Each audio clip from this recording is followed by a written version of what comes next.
And we're live. All right. Hello, everyone. Welcome to a new live meetup organized by the Blockchain Game Alliance. Today, we are going to talk about the secondary market and some of their secret recipes for driving distribution and liquidity of the NFTs behind. I'm sure we'll have a very interesting conversation among all our speakers today. But before that, and for those of you who are not yet familiar with the Blockchain Game Alliance, I'll start with our usual quick introduction of what is the BGA. BGA is actually a non-profit organization that regroups over 150 members to date. We are committed to promoting the adoption of blockchain technology within the game industry through spreading awareness around all the possible usage that this new technology can create in any ways, such as creating new game, publishing new game, playing, engaging with community through the use of non-fungible token, decentralized gaming, and more. We also advocate for diversity and more inclusivity of women in the industry, and we provide an open forum for individuals and companies to share knowledge, to network together, and establish best practices in the space. The core activities from the Alliance are related to networking, research and reporting, representing blockchain games company, and of course, advocating for blockchain in the game industry. And this go really broad in terms of like who are all our members. As you can see on this picture, we have blockchain games, obviously, we have chains and protocol, we have press and media, games, development solution, esports, services and platform, and many others, which like range into many different categories. So it's really exciting to see all the diversity of all members. We also wanted to give a big thank to our sponsors, Animoca Brands, Ubisoft, Galaxy Interactive, Maker, Algorand, Chromia, Matic, AMD, and Mobox, who are strongly supporting all our activities. And just a quick overview, we organize various events, including interview with industry leaders and video game executives, including workshop on various thematics like DeFi, DAOs, decentralized gaming, legal topics. We usually run once a month our new member presentation where every company project joining gets to introduce to all the BGA members and network through this event. We offer free speaking opportunities to various online conference and free ticket as well. And we try to run original series of events, including women in blockchain, gaming, NFTs, and digital art. Collecting NFT series has been a hot topic this month, and we are today on the fourth episode of that series. And without further ado, I'm going to let our panel of speakers speak, just inviting you to follow the Blockchain Game Alliance on Twitter, Medium, or Telegram. And if you're interested, you can apply to the BGA via our website. Thank you very much. And now, Serena, the stage is yours. You're going to be our host for today. You organize the event and the speakers. It's going to be a really interesting conversation. All right, Serena. Thank you. Thank you so much, Seb, for this great introduction to the Blockchain Game Alliance. As always, it's a pleasure to be here moderating this panel on the secondary market secret recipes. So today we're going to be discovering what the strategies are from some of the most influential speakers and companies from the space. So we welcome Gauthier from Non-Fungible, Alex from OpenSea, and David from KnownOrigin. Welcome, guys, and thank you for being here today. Wonderful. So we are going to get a quick introduction from you guys so that you can share a few words about your background. So we'll start with Alex. Welcome, Alex. Thanks for having us. I'm Alex Atallah. I'm the CTO and co-founder of OpenSea. We are the largest general marketplace for crypto collectibles and non-fungible tokens. We started in January of 2018 with game collectibles. And since we've grown to encompass art, digital art, domain names, but interesting third-party projects like software licenses and even online ads now. So we're really excited about the space. It's growing. It's completely changing every quarter. And one of the best parts of it is that the community is really, really tight. everyone's working on the same APIs, and it's a lot more important to actually collaborate and build with other companies. Certainly a very exciting time for you guys. Yes, thank you, Alex, for this introduction. And we are welcoming Gauthier from Non-Fungible. Hello. Hello. So yeah, I'm Gauthier, okay, Zup. I'm the CEO and co-founder of nonfungible.com. So basically, we started our journey in the early days of 2018, and what we do is that we analyze the NFT markets, the crypto assets, primary and secondary markets. And just as Alex said, those are really crazy days. We're extremely excited to see each time we produce a new report to analyze these new trends, to see the angle for these new assets, these new kind of use cases. So things are really going serious in the space, and yeah, those are cool days. Definitely, yes. It's a very interesting platform to look at, especially given all the useful insight that you provide on different projects in the NFT space. We have David Moore from KnownOrigin. Hey, David, welcome. Hi, thanks for having me. So I'm David Moore, one of the co-founders of KnownOrigin. We try and make it easy for digital art creators to promote, protect, and monetize the work they produce. We're built on the Ethereum platform. We've been here since 2018. We launched with a physical gallery pop-up, and then we pivoted and focused solely on digital assets. We currently have just over 420 artists on our platform, and it's a crazy time at the minute. It's exciting. Looking forward to seeing where it goes. And yeah, it's been great to be on this platform. So looking forward to the conversation. Great to have you, David. For you guys, and I just want to welcome everyone watching to feel free to submit that questions live, so that we will pick them up as we go through this talk. So the first question I would like to address to all of you is, when is a good time to buy? So today we're going to be looking at the buyer and the seller point of view in the secondary market space in crypto, and here are a bunch of questions related to the buyer profile. So to start with, I would like to ask you, when is a good time to buy, in your opinion? Alex, you want to start? Sure, I can start. So there are a lot of projects that you have to do some due diligence on before you buy into them. Obviously, the earliest, the better, but you can take that rule of thumb to an extreme and buy into projects that don't go anywhere. So we try to help a lot with this at OpenSea. We basically look at every new collection and every new smart contract that is related to non-fungibles, and we talk to the developer. We look into the community, and developers, when you make a smart contract, doesn't even have to be on OpenSea. You'll see that you get a storefront automatically created for you on OpenSea, and you are the only one who's allowed to edit it because you are the owner of the contract on the blockchain.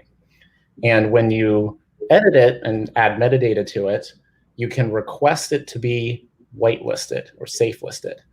And that's our terminology for the collections that show up in our sidebar, that show up in search, and that show up on the homepage when you're seeing assets that have been recently listed for sale. So by default, we only show things from collections that we've vetted, and developers can now request that any contract they make gets vetted. We'll make a little notice when a contract is good to go, and we try to help buyers feel confident in their purchases that way. There of course been a few cases where, like, a contract that we didn't vet, that never showed up in our sidebar, that never showed up on our homepage, starts getting traction maybe because some other website is promoting it. And you have to be careful with those. So you can still see them on OpenSea. Like, we're an open marketplace. We don't, like, by default not show new collections, but we do try to, like, indicate when something is safe to get involved with. Understood, yes. And Zup and David, when do you think it's a good time to buy? For somebody that is new to the crypto market, enters the secondary market realm, what makes it good? You know, what makes it a good deal? I would say that it really depends on your use and your strategy. If you just want to purchase an artwork because you love it, just go and grab it. There is no good time for that. If you want it, you get it. It's exactly the same for, I'd say, a game asset. If you just want the asset to play in the game and I don't know, you need some specific kind of walls or anything, go and get it. But if you're in a strategy of flipping assets or buying low and selling high, there is definitely a due diligence. There is a process. There is, as Alex said, the sooner the better most of the time. If you have the chance to enter the pre-sale of a project that you know as a future, or you really think the team is great, the potential is crazy. So yeah, definitely there is a good time for that. But I would say that if you're not there to invest and to flip assets, there is not necessarily a good time. You need it to get it. So. I see. And David, I would love to describe, in your opinion, what do you think it determines a good asset? You know, if a good asset, it is a good deal as well. What do you think are the criteria? So it's an interesting question. I'm going to add the two together. So I think KO has like this good reputation for like discovering emerging artists that we bring into the scene, like Xcopy, Space Painter, Civet, Stina, and you can literally pick their first pieces up relatively cheap, and like flipping artwork is nothing new. If that's your strategy, then KO is a great place to kind of find these early artists, take quite a low risk gamble on them, and then in 6 months you might find that they've grown as artists, they've joined other platforms, and all of a sudden you're holding an asset that is worth 10x that you paid, or 100x, whatever it might be. But KnownOrigin is still known as like a primary marketplace, but we have a live secondary marketplace, but it's really small, and I'm like really interested to kind of figure out why. And there might be a combination of things. It might be our messaging, our branding, combination of things of like, why is our primary still quite strong and our secondary still relatively small? And that's why I was excited to join this call today, because I'm definitely in the pool of like learning what success looks like for the secondary, because we haven't managed that yet for KO. I think a good deal is like, I still think a lot of it with art is like gut feeling. If you see something that you love and it's in a price range that you feel that you can afford, the chances are someone else will have that same gut feeling and see the piece further down the line and will be willing to pay more. And especially if it's a low run of like 1 of 5, because it makes me laugh. Like 1 of 1s are great, but in the big scheme of things, 1 of 100 is still a really tiny dot of a run when it comes to assets. So it's like the limited editions is still really interesting. And I think our perception of like what rare looks like is, because we're so small and close knit, is quite unrealistic. I think rare, when the audience grows, I think they'll be into like the thousands before people actually think that that's like there's too many of that particular asset, especially in gaming, because their numbers are much bigger than the art scene. But I think a good deal is like still gut feeling, research the artists. So we bring like Brendan Dawes into the scene. If you look at Brendan, is an expert in his field.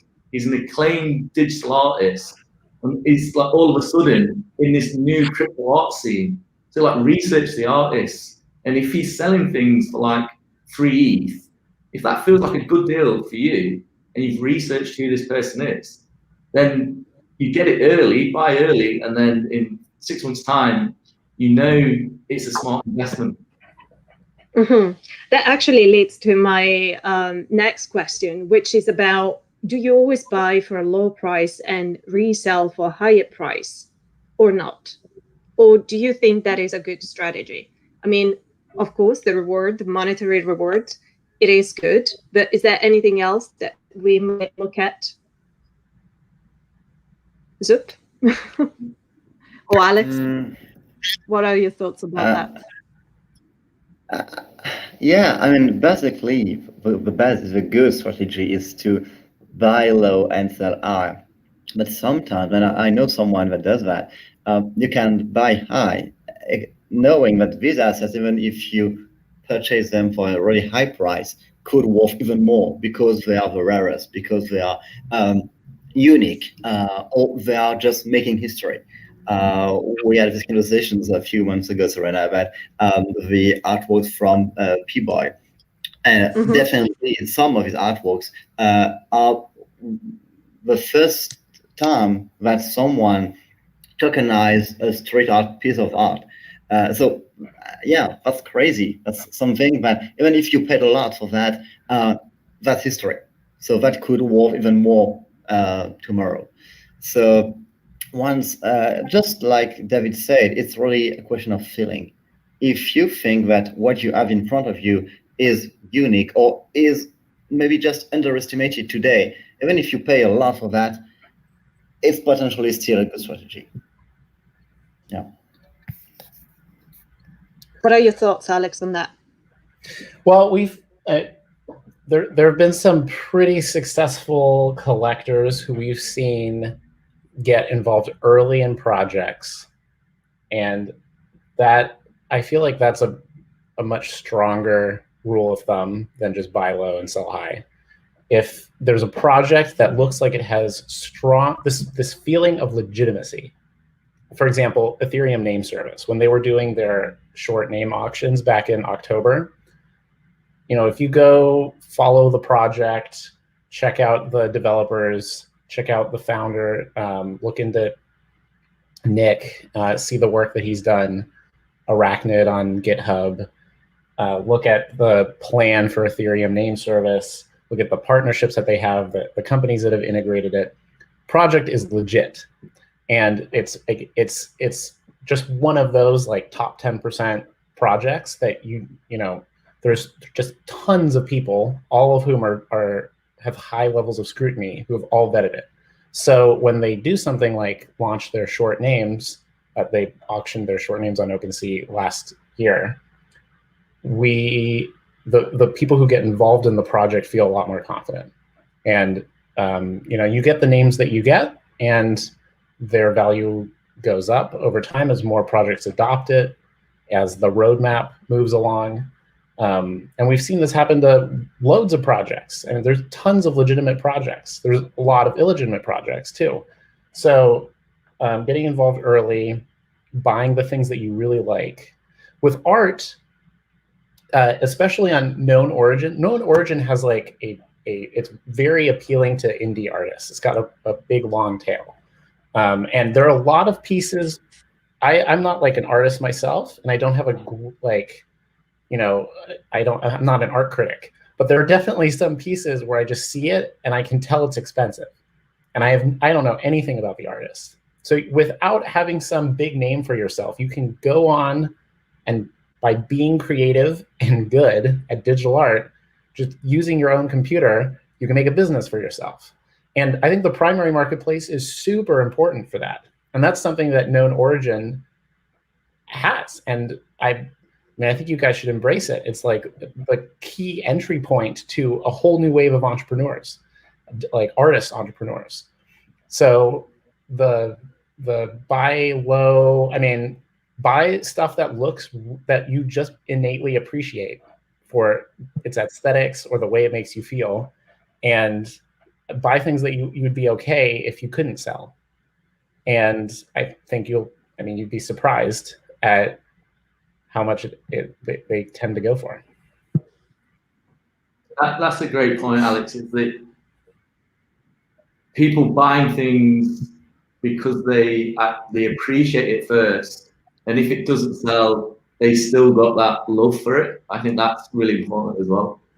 Absolutely. I was going to ask you now another question that follows on what we've discussed so far, which is around which factors do you think influence the growth or the fall of the secondary market in terms of the overall volume? Maybe Zup, you have an idea around this. The question was, what projects have influenced overall volume? In what way? Yes, I was going to ask you, what do you think, which factors do you think they influence the overall growth or decrease of the market in general? The growth of or the fall of the overall secondary market.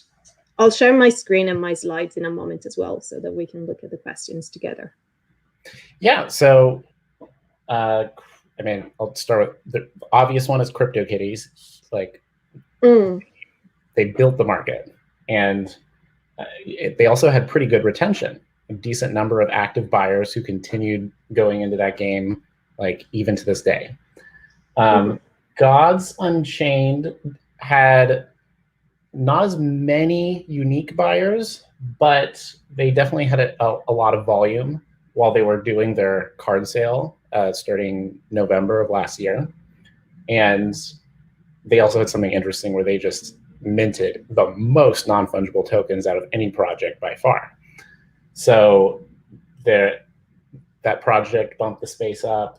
Decentraland Wearables used our factory contract template to create a large number of sell orders, which generated non-fungible tokens as people bought them. So Rare, most recently, doing really well, but they're in gaming. They do soccer trading cards, and they've had they've been, I think you posted on Twitter actually about their success. They've been doing really, really well. So do you feel that if those projects were going to leave the NFT space, or if more projects similar to those would be joining the NFT space, the crypto market, in fact, do you think there will be, are we going to be expecting a growth, or potentially, because the market will be overcrowded, a fall instead? There have been lots of projects that looked similar to a previous project, but had one significant difference, and they did great. Somnium Space, for example, had hit our all-time weekly volume record when they did their parcel launch. And we've seen successful VR projects in the past, Crypto Voxels being one of our most successful, but Somnium Space is in VR and a VR first project. So there's, if you come up with a key critical difference, it's not too crowded. I understand. Zup. About the criteria of factors that increase or decrease the volume of the secondary market, I would say that the value of the assets itself plays a huge role. If we just compare the Sandbox and Decentraland, I don't remember exactly the volume of parcels or both, but at the end of the day, the Decentraland parcels are worth a lot. I mean, at least almost 1,000 USD per parcel, and the Sandbox is something like 50 USD per parcel. And we observe that there is still a pretty massive secondary market on Decentraland. But on the other end, on the Sandbox, the secondary market is just tiny. So my assumption is that people that are trading these Decentraland parcels know that they can make money. They flip the assets because they can flip this 1,000 to 1,200 USD parcel. So, and I guess that on the Sandbox, if you want to make the same amount of cash, you need to trade way more parcels. So I would say that the value of the assets plays a huge role on that. And of course, the strategy of the builders. If everyone recognize that the team behind the project is good and that they are running the project correctly, the secondary market will follow. If they fail, the secondary market will obviously crash. Mm-hmm. And in terms of, I actually now have a question about what happened recently over the last weekends about all the drama we saw in the crypto space.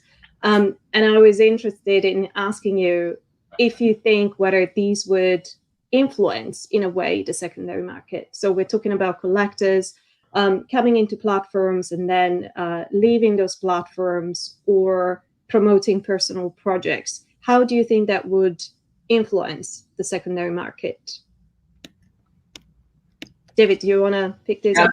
So just going back to what Alex said about So Rare, they're absolutely smashing it with like the kind of the in between like esports and like collectible fantasy football. Amazing project. And I think when they signed the Juventus team and then Ronaldo moved to Juventus, I think that has obviously had an impact on the audience that also want to. There's like an influencer of like one of the world's best players suddenly being available as like a collectible digital piece. I think that has drove some adoption for that project too. And I think things like that could happen in the art scene. So if you get like a really influential artist suddenly tokenizing work, you see a big spike in secondary sales. Of adoption in that space.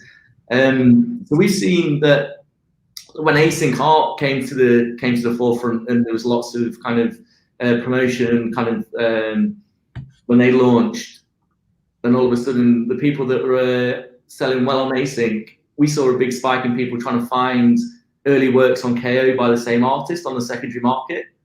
So I think it's like vice versa. We promote an artist that starts selling well, and then the collectors then go on the hunt for like earlier pieces or low mint numbers or like Genesis pieces. I've done it myself. Like I've seen an artist like Robbie Barat was on Rareable, sold a huge piece to Art Known. And I'm like then going through his back catalogue, looking at the earlier pieces of Robbie Barat work on OpenSea to see if people are aware that this is happening, or have they got a piece that's on like a relatively low price point. But no, there wasn't. But it's like those sorts of things. There's like these knock-on effects, and artists will start taking off on one platform, and then collectors will go on the front on these other platforms trying to pick up pieces. And it's interesting. We've had like big collectors essentially paying big money to artists that also then support other artists. So they're actually creating more collectives. So the artist becomes the collector. And the interesting thing is they have a different perception of value to a lot of collectors or investors. Artists will buy things for art's sake rather than for just to try and flip it and make a profit on. So it's interesting, once you give a bunch of artists kind of collateral, it's interesting to see where they spend it. I see. Yes, that's interesting. I now want to ask you, which do you think are the most valuable assets in the space? I've asked Alex which one was the asset that sold for the highest amount on OpenSea, and he told me that it was a Formula One car. So I'll show that to you now on screen. But in your opinion, what do you think are the most valuable and profitable, in a way, assets in the space? Do you think it's art? Do you think it's gaming? Do you think it's something else? I can mention a work we have done a few hours ago. We are evaluating the portfolio of one of the biggest collectors in the space with Whale Shark. So we currently analyze what was the evolution of the price of the different assets in this portfolio. There are something like 40 different projects, and as far as we know today, the most profitable assets are from Gods Unchained, we have noticed a lot of traction on art as well. We do know that he owns a lot, something like hundreds of artworks from KnownOrigin, Super Rare, and Maker's Place. But I think that's still an assumption, but I think that the value and the fact that these assets are still profitable is because they are among the rarest one. Almost none of these assets is worthing less than 500 USD. So it's not like the average asset you can find in any other people's portfolio. Those are legendary or super rare assets, all these kind of things. So I would say that art and actually Gods Unchained, crypto voxels as well. Yeah. Yes. No. And Alex, what's the story of this car? What can you tell us about this big sale? Formula One partnered with Animoca to make a game called F1 Delta Time. And they, as part of their game, you can buy digital cars that you can race. They've auctioned all their cars on OpenSea.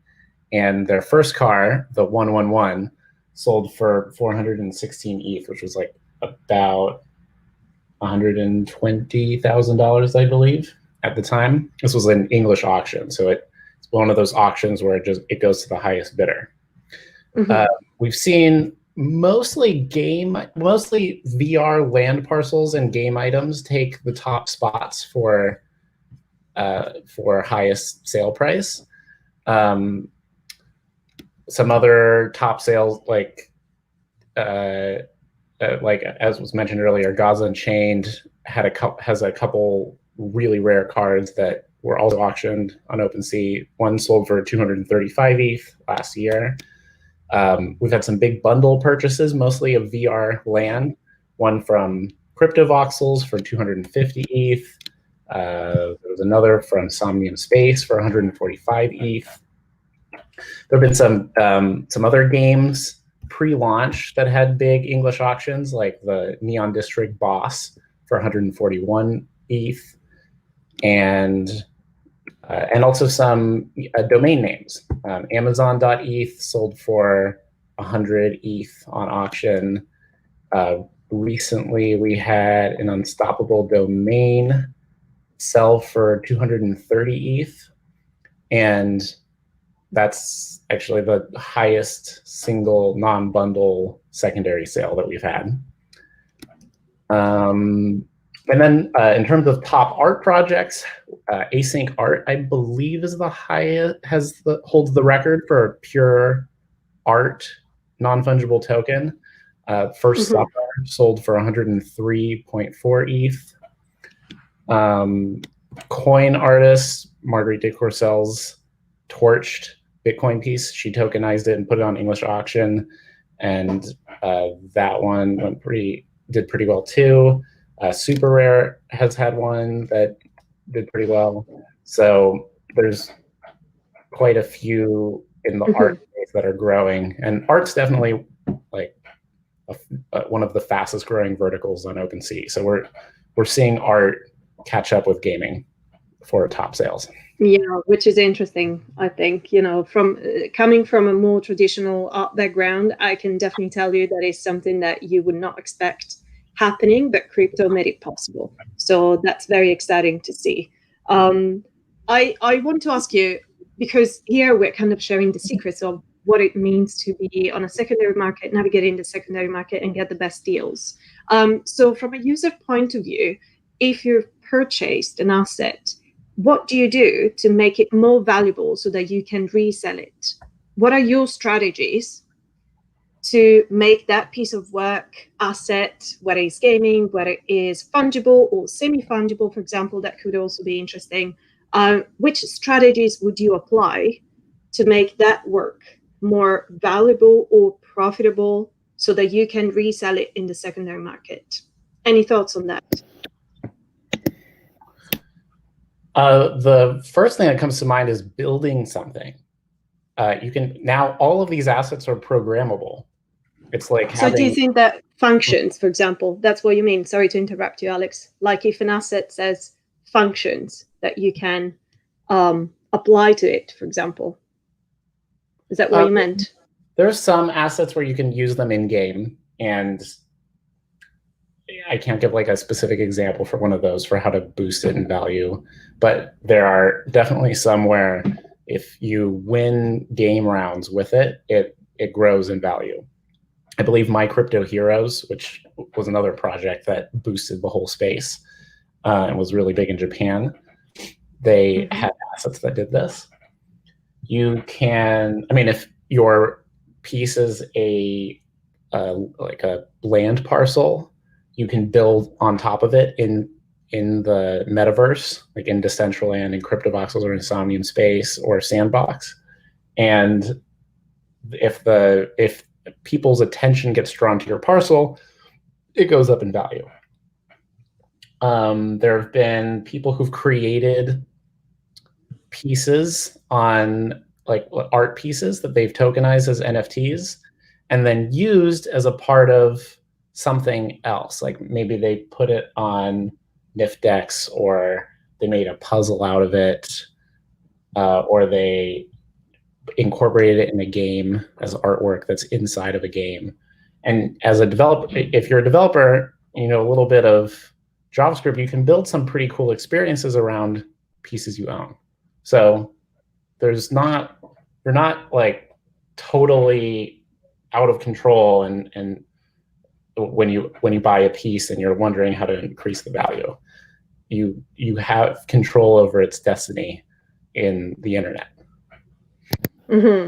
Interesting.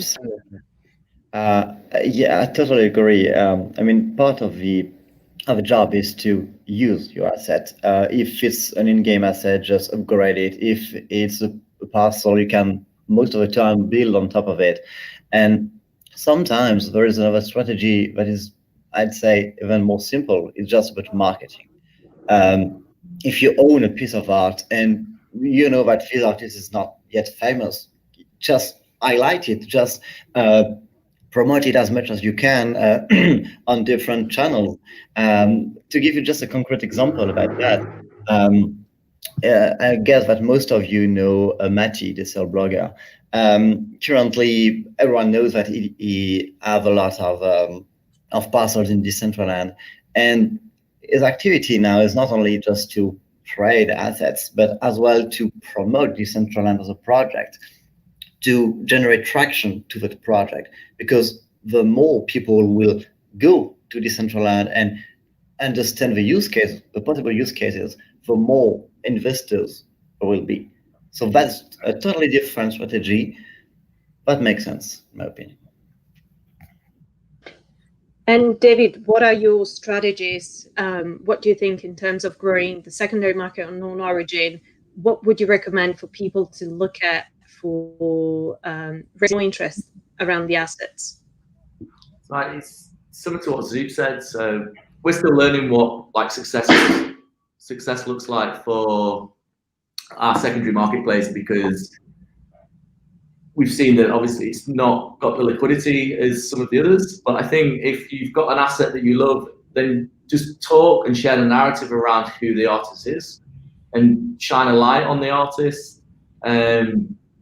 Like I say, promote and create content around. This is if you want to sell it, right? If you want to sell the piece, you want to tell people around, you want to tell the other collectors about this artist, share who it is, create content around the artist.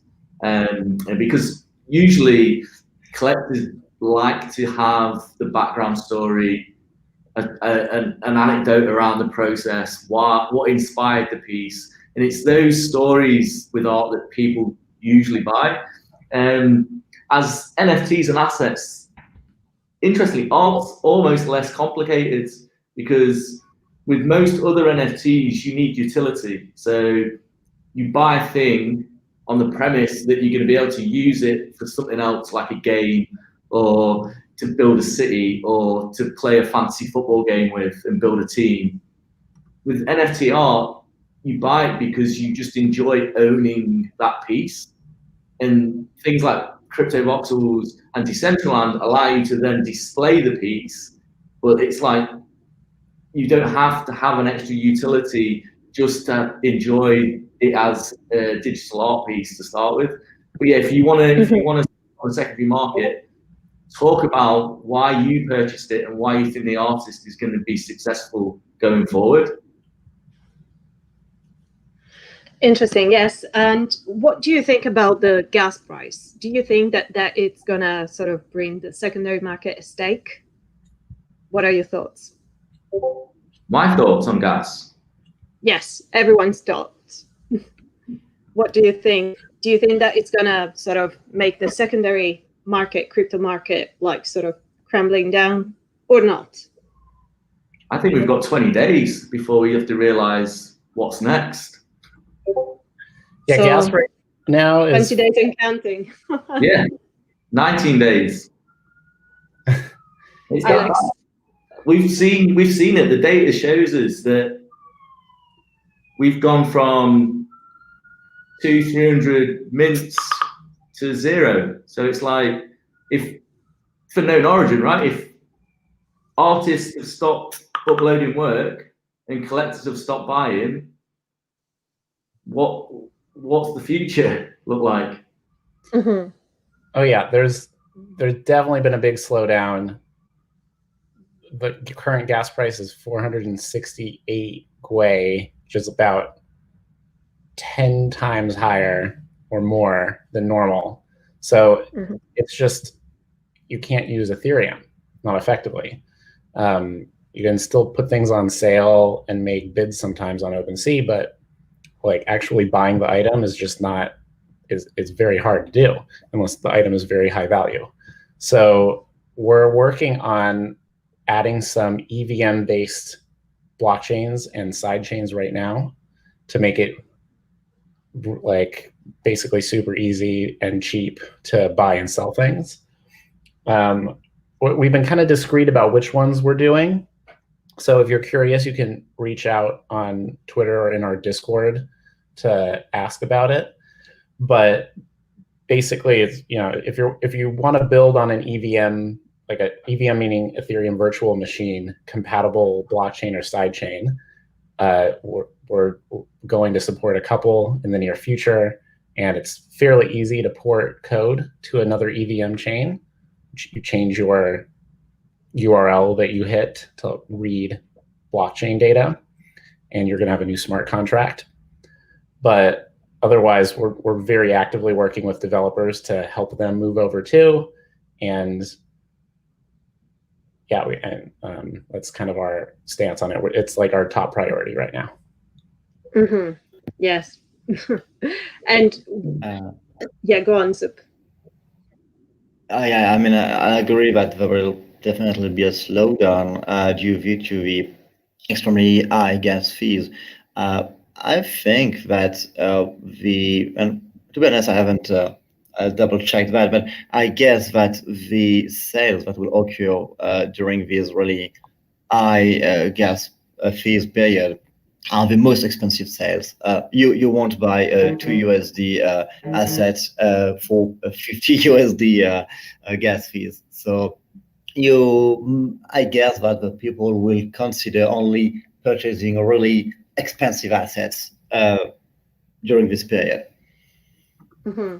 So would you then recommend people to wait until the gas gets back to a more stable fee, or would you encourage them to sell what they have for a higher fee, for a higher price? What are your thoughts?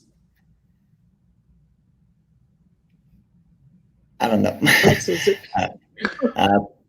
I don't know if. Well, David. Could you repeat the question? Yes, my question is, would you recommend people to wait until the gas price is more stable, or would you encourage people to instead put a higher price on that asset on the secondary market? I would say that it's so with OpenSea, if you have approved your item for sale before, or if you're working on a contract that followed our tutorial, it doesn't cost any gas to put your item on sale. It doesn't cost any gas to bid. And if you make an English auction, the transaction doesn't cost any users any gas. OpenSea will pay for it. So it's still worthwhile to do transactions. And despite like these crazy gas prices, we're still seeing volume increase week over week. Last week, for example, was 40% higher volume in ETH than the previous week. And the previous week was 50% higher, or 100% higher volume than the previous week. So there's a lot of activity still happening. And that's not including the increase in price of ETH in USD, which makes the numbers higher because ETH's been going up. So I think what might be happening though, and I don't have the data on this right now, is it's getting skewed towards whales, people with lots of ETH and who are less sensitive to the increasing gas price and who are just spending more and being more active because crypto is getting more attention. This is typically what always happens. So it's still worth putting your items on sale and seeing how they do, especially if it's like an English auction, or if you've already approved them for sale, then you don't have to pay any gas and it's free for you. Mm-hmm. Yes, I understand. But also what you described, it could also make, it could represent a high risk for lower sales to sort of vanish, for the time being, and to be very much reduced by the fact that there will only be higher sales being active in the space. So I just think that, for example, for KnownOrigin, it will be a challenge to still be sustainable with the current market status. So I'm thinking out loud that, what it's going to look like, especially for the secondary market, and to make sure that this space, it is accessible to all, since there are a number of challenges for mass adoptions. So if we also think about the secondary market being something that people have to think and work out a strategy to navigate, it's even more complicated. So we have a very important job here, which is about making it accessible to everyone. So that's what my thoughts are at the moment. Oh, I fully agree. And to that point, that's why adding EVM-based side chains or other blockchains is very top priority for us. David, we should talk after this to see what you guys are working on, so that we can make sure, or we can help as much as we can. For the long tail projects though, until side chains get launched, I would recommend making bundles of lots of small items and putting those bundles on sale for like a good amount. Then it's worthwhile for a buyer to buy them, a little more worthwhile than buying them all individually. Still not great because it costs a little more gas to buy a bundle than it does to buy an individual item. But if the buyer is a whale and less price sensitive than the seller, it's worthwhile. I see. Just to pick up on Alex, I think James has been talking to, the channels are already open. I think our devs chatting, James and Andy are chatting to you guys. I think there's a couple of Discord channels and a couple of Telegram channels of the devs trying to kind of figure out a way to do this. We're finding it hard because we're onboarding new artists, and new artists haven't already got a batch of ETH that they can use, which is going up in value. So they're turning up wanting to mint their Genesis piece, and we're getting in our Discord like, why is it $120 to mint my first artwork, which just obviously isn't sustainable, right? So we're looking into kind of how do we tackle this problem, and it might be that, like you say, we just sit it out for a while, see what happens, see if it stabilizes and then drops, or we're in an experiment phase, right? Why don't we just start experimenting on some other side chains and see how that performs? Or why don't we look at the EVM approach and see if there's something we can do with that? I think we forget, because we've been in it for quite a while. It's still really early, and there's still time to experiment and see what happens next. That's my take on it. Yeah, absolutely. And do you think that this current situation is going to incentivize people to conduct sales off-chain, and so in a slightly more centralized way, going into one-to-one conversations, agreeing on a price, and then making sure that the sales then gets onto the platform and on the blockchain? Or do you think the transparency of the market will still be preserved? Thoughts on that? I think that these private deals always occurred in the market. I know a ton of people, of traders, and just regular people that are doing this kind of sales of trades, and just having these one-to-one conversations to negotiate the price or trying to get a bundle, all these kind of things. But I don't think there is any impact on the transparency of the market. I mean, once the sale occurred, it is public. I mean, if it's on chain, of course. But of course, we'll continue to have this kind of side negotiations. But no, I'm not afraid about the transparency of the market. Do you guys have any thoughts on that? In terms of, sort of agreeing on a sale, and even agreeing on who and when the gas price is most convenient to conclude that sale, because I am aware of sometimes, people making agreement offline and then deciding on which platform to perform the sale, depending on where the asset is available. But do you think that the current situation with the gas fees is going to increase that, hence sort of moving slightly towards a more decentralized way of conducting sales, or not? I think it always happened. This has just accelerated it. Well, I think artists and collectors have always had their channels of communication and talked about when was the best time to release this thing, I'm sure it happened before. The high gas prices has just accelerated that conversation, and it's just more people are having it, I guess. Because that's all we say to artists, like, wait till the price drops. If you don't want to mint right now, like, wait until you can, it's an affordable time. But it feels like right now there just isn't an affordable time for a lot of artists.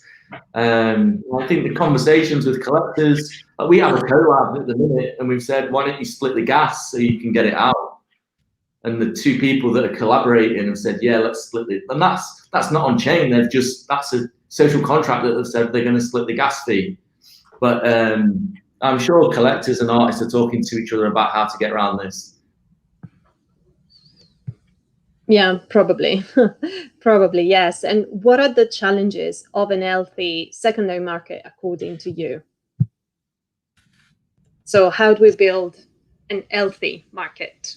As we're going to conclude this talk, what are your thoughts on that? The first thing is definitely the liquidity of the market. I mean, the definition of what is an healthy secondary market is not that easy, but I would say that the most common definition is the liquidity of a market. Of course, no wash trading, no scams, these kind of things. And I mean, just to put a little thing about that, I don't think that the size of the secondary market is necessarily a sign of a good health of a project. I mean, let's say that everyone is constantly flipping the assets of a project. It doesn't mean that they own these assets to build something or to do something with them, just to flip them. So there is a huge difference between a huge secondary market and a really healthy project. So, yeah. So I think a healthy market to me is kind of similar to a healthy game that balances enjoyment from new users with enjoyment from power users. We'll take a game that has no speculators first, like Fortnite. The new users usually battle it out on the edges where it's a little bit easier. and the great users go to the middle and kind of separate from each other a bit. So new users feel really good when they rank up because all the really great users were, taking out each other in the middle of the island, and that's what gets the new users hooked on the game. And then the good users just feel like they're more challenged the more they challenge themselves by moving them into the middle of the island. So take that same analogy and you apply it to economies, and you get another great game and a healthy economy where new users need to be able to get into the market and feel like they're still getting great deals, but they're not the second-class citizen all the time. They need to find an edge that power users and whales are not interested in, but that new users are. And then when they get more involved with the game, they need to have a new type of asset, a new way to interact with the economy that wasn't as accessible or interesting to them when they started, so that they can keep engaged for a long time. And it's a really hard thing to do in economies. It's hard enough to do without dealing with money. Like, there are not that many games as successful like Fortnite. But with art, it's easier. Art is one way that it can work. There are a lot of pieces from not super well-known artists, but they can sell for good, but not super high amounts of money. And they can build a name for themselves that way. And there are people who are just interested in betting on early artists. So there's symbiosis. And then there are artists that every piece they launch is really expensive. Sometimes they have white lists that are only for their email list, and they only really sell to their main supporters that way. And they add exclusivity to some of their sales. And those artists are harder to buy from, but they're kind of like the next level that you want to advance to if you're an art collector. So I'm definitely seeing something work there in terms of a healthy economy. I'm the Fortnite analogy. I think that's a really good metaphor for like what's happening.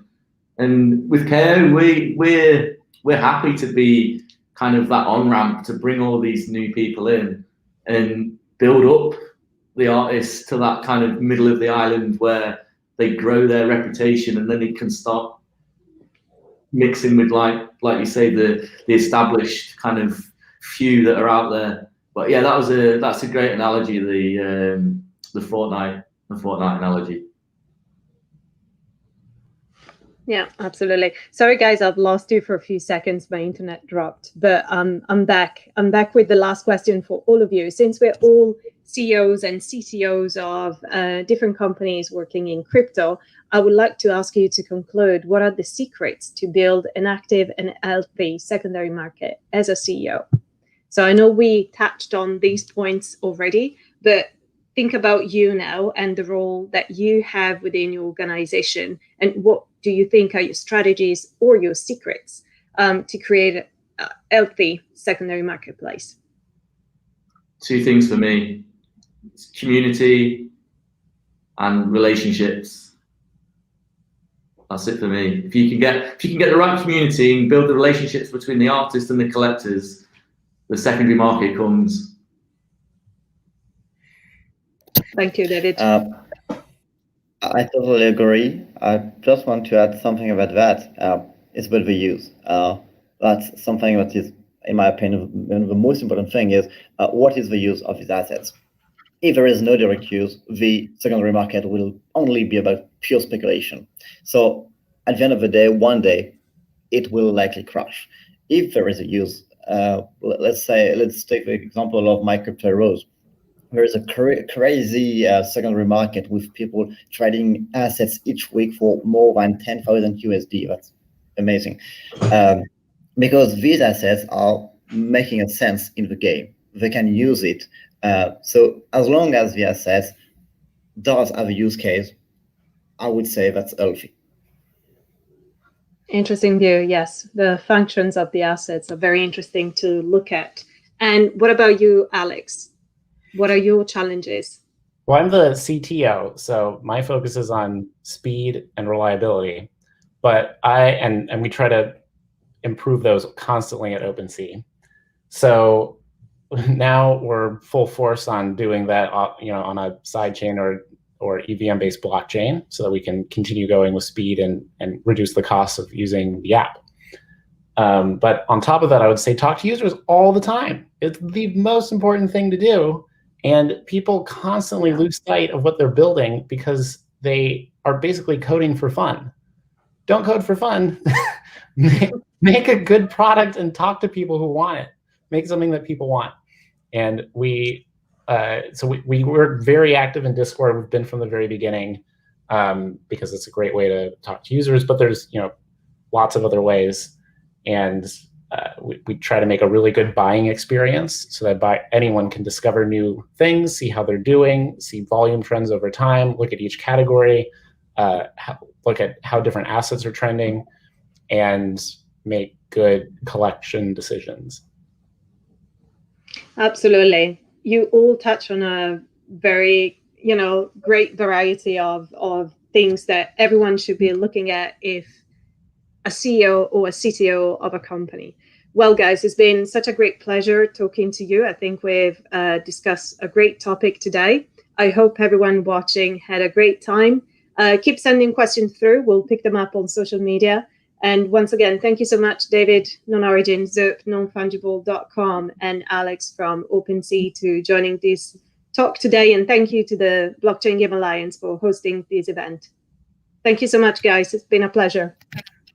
Thank you very much. Thank you.